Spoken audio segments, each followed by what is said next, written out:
Welcome into Celtics Today. I am Tom Downey. The NBA trade deadline is almost here, so let's discuss some trade rumors right now around the Boston Celtics.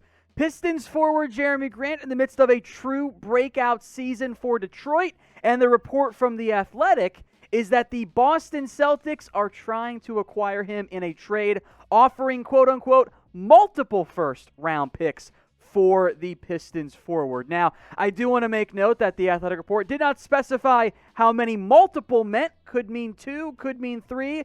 I guess it could mean 4, but that kind of seems a little bit unlikely. And I think unlikely is a good way to describe the likelihood of a Jerami Grant trade to the Boston Celtics, in large part because even though Danny Ainge once had all of the assets, kind of not really the case anymore. And oh, by the way, Grant's been awesome from the Detroit Pistons, so a couple of mid to late first-round picks, it's not really what the Pistons would be searching for in the event that they would actually trade their promising young wingman. He truly is in the midst of his best year ever on an admittedly not-so-great Pistons team. He's putting up 23.6 points per game, over 5 boards, almost 3 assists. He's still shooting a pretty efficient number from deep as well. He's been effective so far this year for the Detroit Pistons, and that matters for a team that is still trying to just find some pieces as they move forward. Now, looking at what Grant has done this year, and even just compared to his best years in total, in terms of what he's done in the NBA. On the left side of your screen, you see his career best numbers picked across the variety of his NBA career. Frankly, I think it's one from each different year, just his best number overall. And then on the right, his stats this season alone. 23.6 points per game, 10 points better than what he's done in any other season. And yes, the efficiency has dropped from a field goal percentage and a three-point percentage, but he's shooting almost twice as much. So it's still pretty good, even factoring in a drop in efficiency there. The assists have gone up. He looks like a really, really great basketball player, and that matters to the Pistons, who don't have very many of those right now. I do think Grant, though, would be a perfect fit for what the Boston Celtics appear to be searching for at the current moment. Right now, they've got Jason Tatum, Jaylen Brown, who lead the way as kind of those wings. I'll group that generously because it's a weird fit for Boston. They got plenty of guys who can play that 3, that typical small forward role, plenty of guys who can play the 5 ideally, and kind of not that many options who fit the more typical 4, that power forward role, even a true small ball 4 role. Semi Ojeleye and Grant Williams are, well, they exist, I guess, and Grant's almost more of a true big man, just being undersized in that role. So getting someone who could lock down that 4 spot and even be a more small ball 4 where you could roll with Kemba Walker and Jaylen Brown and Jason Tatum and Marcus Smart if you want, and still put Grant out there in that 4 role to be that smaller power forward who can stretch the court in a way that Ojeleye and Grant Williams and even Robert Williams haven't really done so far. So the idea of getting Grant is a perfect fit for this Boston Celtics team.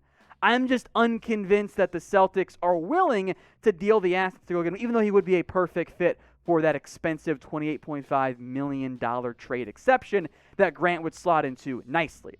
So do you want to trade for Jerami Grant? Get your votes in for me in the comments section. If you would trade for him, type in Y for yes. If you don't want to, type in N for no. Let me know what you guys think in the comments section. If you guys want more Celtics videos, hit that big red button and subscribe. The NBA trade deadline is almost here, and the rumors are everywhere. So we're going to break them down for you. Hit that big red button and don't miss out on any of these Celtics videos we do for you here at Chat Sports.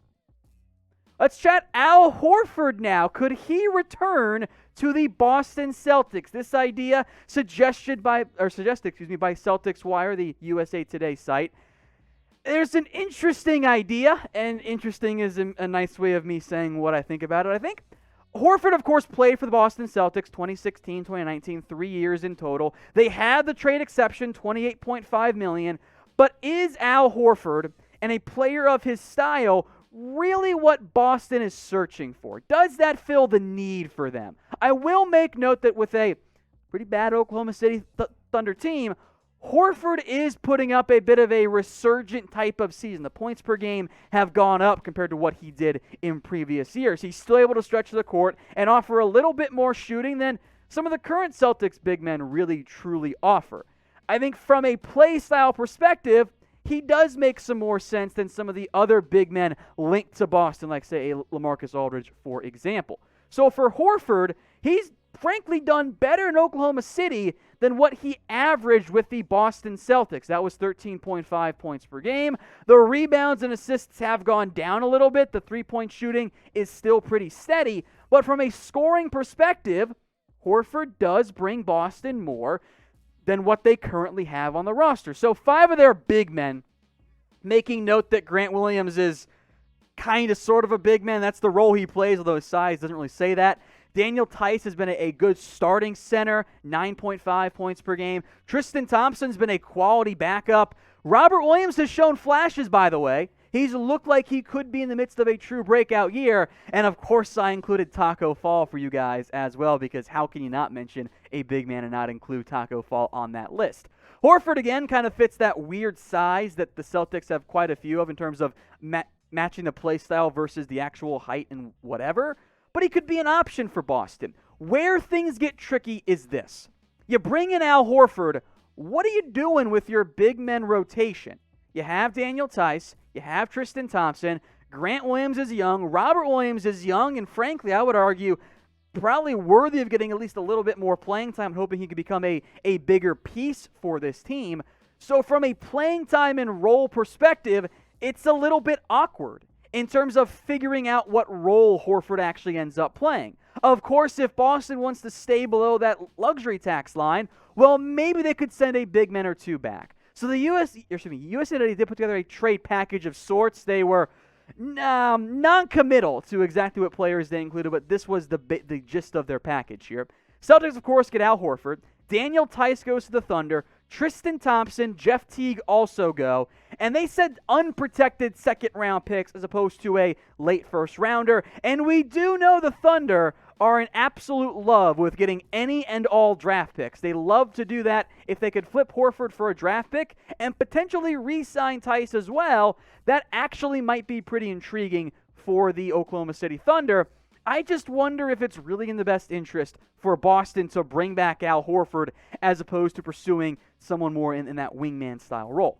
So what do you guys want to do? Make your votes for me in the comment section. Type 1 to bring back Al Horford, or type 0 for no, you don't want to go that route at all.